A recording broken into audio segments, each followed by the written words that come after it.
Ya. Buenos días. Como todos vamos a presentar el paper de determinación experimental de condiciones de transferencia de oxígeno en un bioreactor batch. La introducción. La medición para poder medir hay que saber. Para poder medir la capacidad de transferencia de masa, en este caso va a ser el oxígeno, en un bioreactor va a ser determinar la productividad del sistema. Las etapas va a ser transporte de oxígeno en la fase gaseosa hacia la interfase gas-líquido, difusión del oxígeno a través de la fase gas-líquido, transporte del oxígeno a través de la fase líquida hasta los alrededores del microorganismo, difusión del oxígeno en la interfase líquido-sólido, difusión intrapartícula y reacción química intracelular. En el paper sale un ejemplo que habla de los microorganismos bicelulares, que la etapa limitante la constituye la difusión del oxígeno en la interfase gas-líquido. Esto a través de la velocidad de transferencia de masa se expresa en términos de un coeficiente que se refiere a través de la fase líquida, área de interfase y gradiente de concentración de oxígeno. Esto es entre la interfase y la fase líquida. En la parte de la fermentación se forman agregados celulares o peletos. La difusión del oxígeno a través de los agregados constituye el paso limitante. El producto entre el coeficiente de transferencia de oxígeno y el área de la interfase gas-líquido representa la capacidad de dirección. Este valor va a depender del diseño del bioreactor, del grado de agitación, flujo de aire, viscosidad del medio, presencia de espumante. El diseño y las condiciones de operación del bioreactor van a depender deben ser tales que satisfagan los requerimientos de oxígeno de microorganismos. Ya, el paper habla de que se estudiará un sistema sin presencia de microorganismos para determinar experimentalmente el coeficiente de transferencia, el coeficiente volumétrico de transferencia de oxígeno, en este caso es el KLA. Esto se hará en un reactor batch isotérmico y lo que se observará va a ser el nivel de aireación, grado de agitación y viscosidad en diversos medios.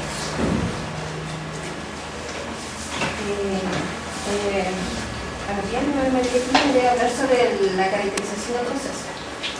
Bueno, acá tengo un reactor batch y aquí tengo esta en agitación donde se inyecta aire que tiene oxígeno. ¿Ya? Aquí pueden ver el líquido y el oxígeno que está ahí en el reactor. Después, bueno, en el esquema simplificado estamos pusimos aquí que tengo la burbuja de oxígeno con la interfase y el líquido en fermentación.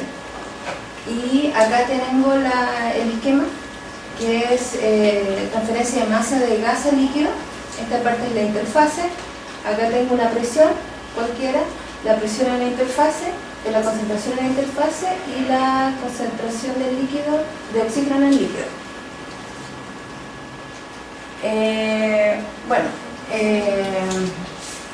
Existe un equilibrio entre las fases en la interfase, en donde se puede aplicar las leyes que rigen el equilibrio. En este caso vamos a aplicar la ley de Henry, en la que dice que afirma que cuando se mantiene constante la temperatura, la cantidad de gas que se disuelve en un líquido es proporcional a la presión ejercida por el gas sobre el líquido.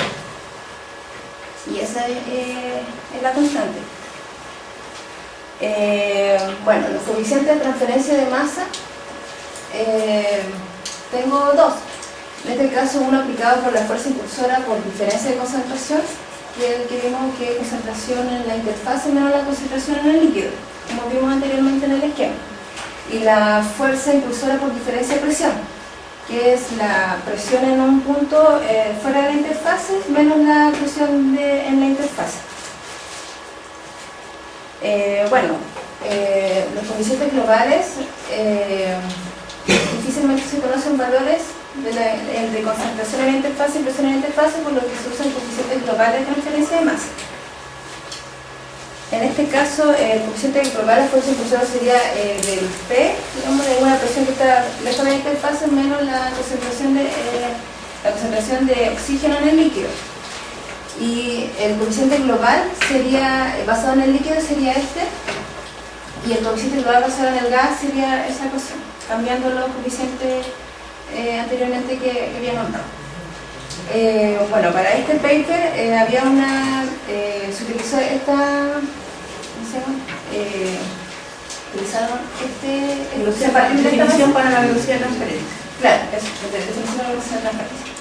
Entonces, que aquí que dijo que la absorción de oxígeno por el agua en los mostos de fermentación, que era el caso más común, pues debido a la agitación el oxígeno desde las burbujas de aire llega a la interfase con facilidad. Entonces, en base a eso, utilizamos esta ecuación. Bueno, como dije anteriormente, el coeficiente de masa depende de las propiedades de las dos fases, de la geometría del sistema y del tipo de régimen que existe. Por ejemplo, puede ser entre las dos fases un régimen laminado o turbulento. En este paper, la experiencia, para determinar el coeficiente de masa se pueden utilizar 4 tipos de métodos: oxidación de sulfito, técnica de eliminación de gas, balance de oxígeno en el sistema y técnica dinámica. En este caso se basaron en la técnica de eliminación de gases, gassing out. ¿Ya? Bueno, aquí se hace una restricción que dice que se presentará una fermentación real. O sea, esta ecuación, como dije mi compañero anteriormente, no se considera esta parte de la ecuación y simplemente se elimina y se calcula así. Bueno, estas eran al revés, pero aquí se desarrolla una integral, digamos, y se llega a esta ecuación de acá arriba. La parte experimental. Ya, los materiales que se utilizaron fueron un batch continuo, un reactor batch continuo, capacidad 1,3 litros, un compresor de aire, un balón de nitrógeno comprimido, materiales de vidrio y accesorios complementarios. Bueno, para iniciar la experiencia, lo primero que se hizo fue eliminar el oxígeno que podría existir mediante un burbujeo de nitrógeno. Y se verifica finalmente que la concentración de oxígeno inicialmente sea 0. Lo primero que hicieron una variación de la aireación, o sea, variación de la concentración de oxígeno disuelto. En este caso cambiaron fueron modificando el volumen de gas, volumen de gas por volumen de líquido por minuto. Esos fueron cambiando. Entonces ahí tenían una variación de concentración. Después, en el segundo caso, hicieron una variación de concentración de oxígeno, pero para distintas revoluciones, de 300, 500 y 800. Y en la tercera parte hicieron una variación de concentración de oxígeno, pero variando la viscosidad. Esta es la gráfica. Bueno, los resultados que obtuvieron fueron que variando el volumen de gas por volumen de líquido, había a mayor variación de eso, del volumen de gas por volumen de líquido, había un mayor valor de la constante de transferencia de masa. Para el caso del grado de agitación, para mayor agitación también era mayor la constante de transferencia de masa. Y con la viscosidad se podía ver que mientras menos viscoso era el fluido, mayor era la transferencia de masa, o sea, el valor de la constante de transferencia de masa. Bueno, las discusiones fueron que había una gran influencia en el caudal, o sea, claro, existe marcada influencia del caudal de aire, el nivel de agitación y la viscosidad. Había una dependencia directa con el caudal y la agitación. Influía mucho la viscosidad de los fluidos que se iban a estudiar. Por ejemplo, si eran fluidos no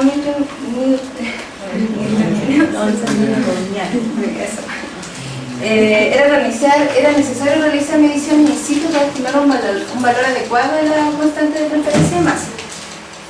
Y el bioreactor a escala de laboratorio y banco equipado con un electrodo de tiempo de respuesta rápida proporcionará la información suficiente para evaluar la constante de transferencia de masa. Y bueno, las conclusiones.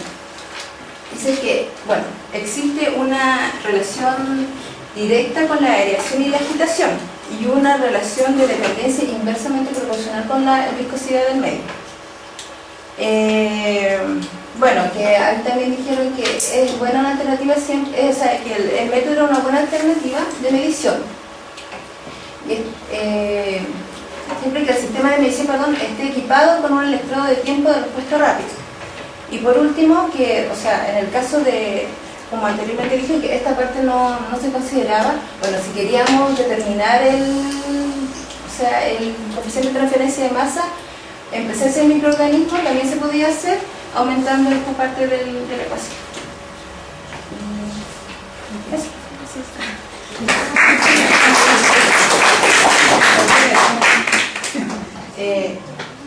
Le voy a preguntar cómo se determina entonces el KLA, cómo se calcula finalmente.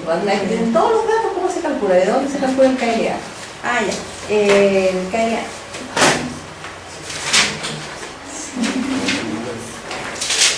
Busquen ahí la diapositiva, está la ecuación de la cual se calcula. ¿Cómo va a reforzar eso? Ahí está. Ah, ya, ¿cómo se calcula el KLA? Es que lo que pasa es que, ya, primero tenía esta ecuación yo, y es una ecuación diferencial. Entonces, bueno, en este caso lo que hacían era que se prescindía de la fermentación real, por lo tanto este valor de acá no lo consideraba. Entonces esta parte se transformaba en esto simplemente. Entonces aquí, como una ecuación diferencial, en este caso, y acá, o sea, la diferencia de concentraciones iban para como va a este lado y se integra, se separa claro, la variable se separa y se integra. Eso es todo. Y después de ahí llegas separando las variables integrantes, llegas a la ecuación que está en medio. Sí, llega a esta. ¿Cómo calculas el KLA finalmente para una cierta experimentación?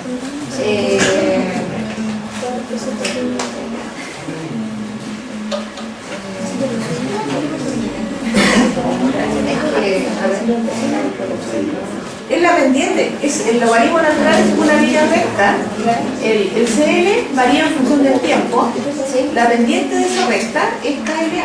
Ah, ya. Ah, claro, sí, era KLA. Así se calcula. Sí, era la pendiente. Ya, sí. Listo, el último grupo. Rapidito. Apaga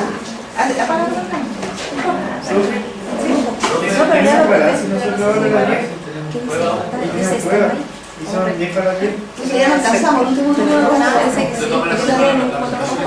sí, el problema es que van a tener evaluación entonces de este trabajo. Sería solamente para los que alcanzaron a hacer la presentación.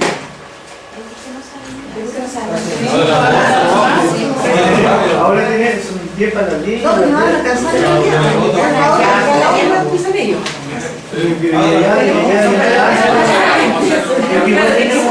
Tenía que ser, digamos, vamos a tener que ajustarnos más los tiempos, empezar a la hora, a las 8:15 cada uno.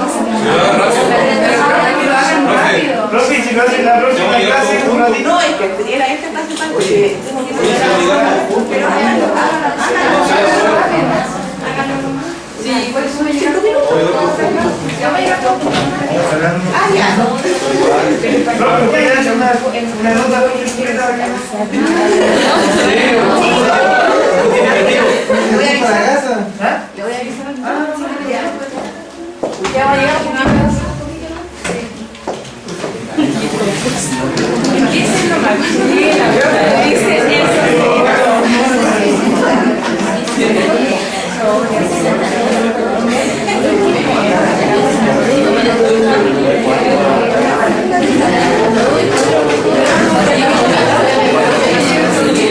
Entonces viene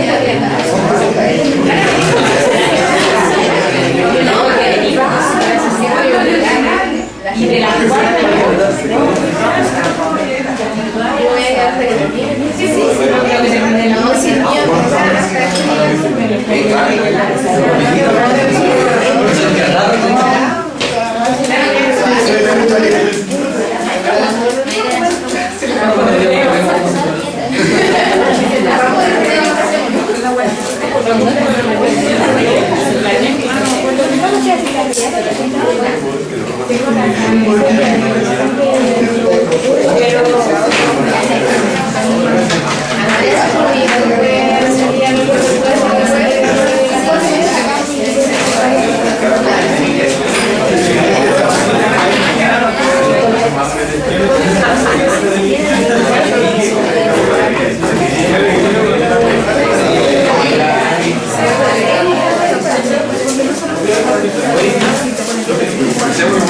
y total la grabamos. ¿Ok? Se va a ir caminando. Ya.